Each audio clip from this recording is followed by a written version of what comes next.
Inédito para todos y como dice Chapú, no sabemos qué puede hacer Pedro Sánchez porque siempre ha sorprendido. ¿Cómo estás? Buenas tardes. Hola, buenas tardes. ¿Cómo estás, María Laura? Están por sesionar, ¿verdad?, en el Congreso.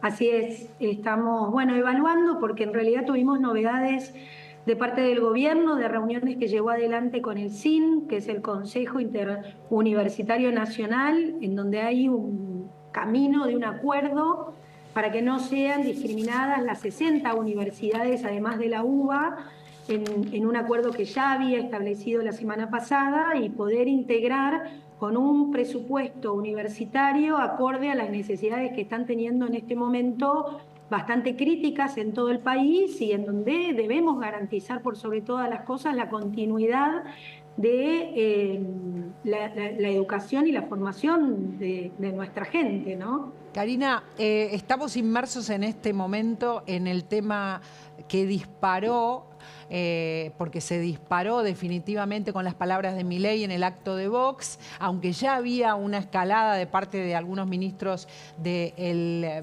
gobierno de Sánchez. Esto ha ido escalando, todos los días tenemos una noticia nueva y queremos saber cómo te paras en relación a todo esto que viene pasando y qué pasa, cuál es la postura, ¿no?, también de los diputados. A ver, yo creo que este nivel de conflictos, lo que llama la tensión diplomáticos, en el cual nos encontramos con España, resuena y nos impacta negativamente porque no es el primero. Lo tenemos con Petro, lo tenemos con los chinos, lo tenemos todo el tiempo. Yo creo que es parte de alguna manera del novatismo que trae este gobierno a la agenda política y en donde efectivamente, si uno ve otros países, por ejemplo Brasil, Itamaraty tiene un cuerpo diplomático de alta trayectoria para evitar este tipo de problemas y justamente lo que hace el presidente es escuchar a quienes saben de cuál debe ser el tratamiento de la relación con otros países, porque no hay países amigos o países enemigos.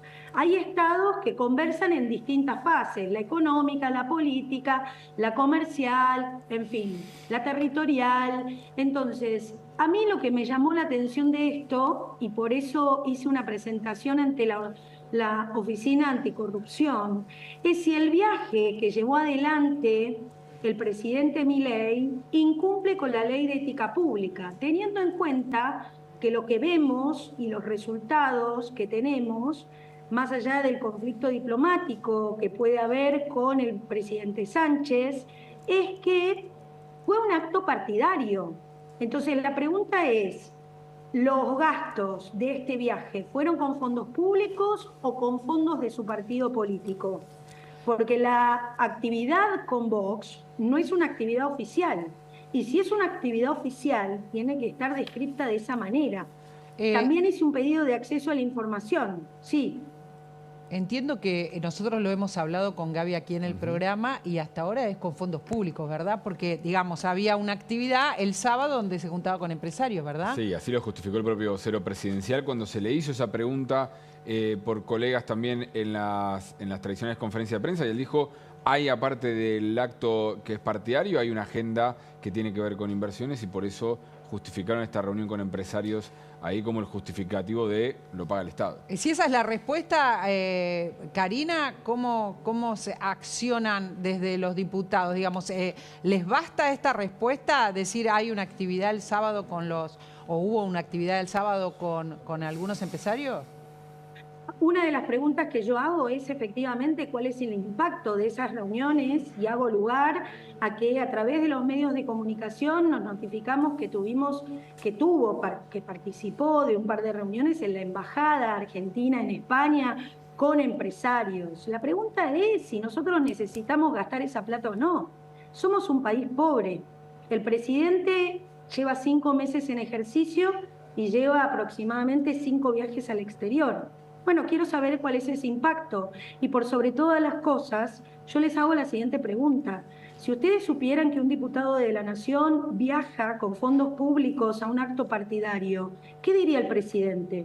Eso es de casta. Sí. Entonces, me parece muy bien que nosotros podamos, y principalmente el presidente, a través de los organismos que ya existen en el Estado, como la Oficina Anticorrupción y la propia opinión pública a través del acceso a la información, pueda entender cómo debe manejarse y administrar lo que refiere a fondos públicos con lo que puede separar de los fondos privados. No hay ningún problema que él viaje a un acto partidario. La pregunta es quién lo va a pagar eso. Claro, el tema sería que ha viajado muchas veces Gaby también para distintas actividades personales, ¿no? Sí. O para recibir premios, creo que en Miami, o algún tipo de felicitación pública, para ir a la reunión de Trump en el Partido Republicano. O sea, él viaja siendo presidente para muchas actividades personales. A ver, él ayer, en la entrevista que da en TN, termina dando quizás una pista de por qué lo piensa así. Él se siente referente mundial del liberalismo. Sí, Él está del diciendo, libertarismo sería. Sí, soy de las ideas de la libertad, si querés.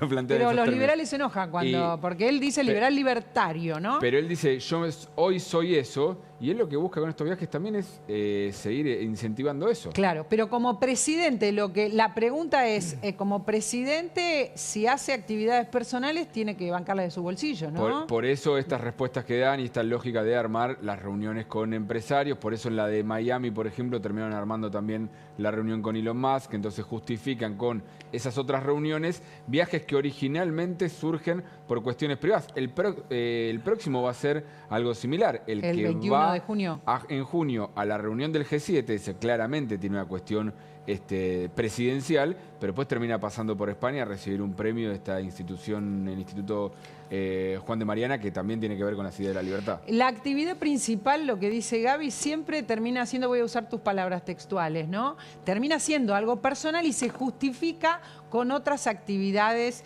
que no son personales. Esta es la síntesis de lo que está pasando con Milei. Y entiendo, Karina, que es lo que vos te estás preguntando y te preguntás públicamente y estás pidiendo es, ¿esto está bien que sea así? Mirá, lo que no puede suceder es que si pasa, pasa. O sea, yo puedo entender que un presidente tenga que moverse, tener su movilidad y un sistema de seguridad que genere un costo público y que sea así siempre, incluso para actos privados. La pregunta es, tener una reunión en la Embajada de Argentina en España, ¿habilita todo este desembolso cuando somos un país pobre y no hay plata? Claro, porque claro, quizás lo claro, podría claro. haber hecho por Zoom. Además estamos hablando de cifras muy altas, ¿no? O sea, los viajes, Por eso- porque hay habíamos que hablar del avión presidencial. Sin contar el último viaje a Los Ángeles en el Instituto Milken, que ese es el que también más se justificó por una cuestión de inversiones, por la cantidad de reuniones que tuvieron. Y este último, habíamos dicho que el informe del jefe de gabinete daba cuenta de arriba de 200 millones de pesos. 200 millones sin contar algunos viajes, estamos sin contar los diciendo, últimos dos. Algunos viajes, o sea, es muchísima, muchísima plata. En algún momento empieza a haber una exigencia, acá Karina la está corporizando, de explicaciones sobre esto, más que explicaciones también, ¿no? O sea, en tu declaración también hay algo más que pedir explicaciones. También es una opinión de que no está bien esto. Sí, y además, a ver, estamos sin presupuesto. No sabemos cuánto dinero tiene disponible del presupuesto en el 2024 el presidente para viajes. Entonces yo me pregunto, ¿es necesario hacer todo este desembolso de recursos económicos o quizás tenemos la sorpresa de que efectivamente hay un costeo? Porque también una de las cosas que pregunto es si el secretario de culto es parte de la comitiva del presidente, ¿no? O la secretaria general, ¿cuál fue su función para ir como parte de la comitiva? ¿Debe acompañarlo siempre? No. Yo creo que la Oficina Anticorrupción va a tener un rol fundamental en su respuesta, porque más allá de ver, esto ya está en la Ley de Ética Pública, todos la conocemos, todos sabemos qué tenemos que hacer, pero es cierto que en esta cosa quizás de gente nueva, no venida de la política, que muchas veces lo escuchamos como un argumento para justificar algunos errores el gobierno, pueda revertir esta actitud, estas actividades e incluso nos ahorren un montón de dolores de cabeza. Karina, entiendo que tenés que ir a la sesión ahora en 15 minutos. Vamos a hablar en otro momento Estamos también viendo del qué avance de la hacemos. ley bases, así que muchas gracias por este rato. Te di una Gracias. primicia igual, ¿eh? Muy amable. No se ¿Cuál sabe es? si hay sesión todavía o no. Ah, no se sabe, sí. Están decidiendo a ver Estamos qué en hacen. esa conversación. Bueno, nos enteraremos en un ratito dentro del programa. Gracias, Karina. Muchísimas Gracias a gracias. ustedes. Estamos con Chapu Apaolaza desde España.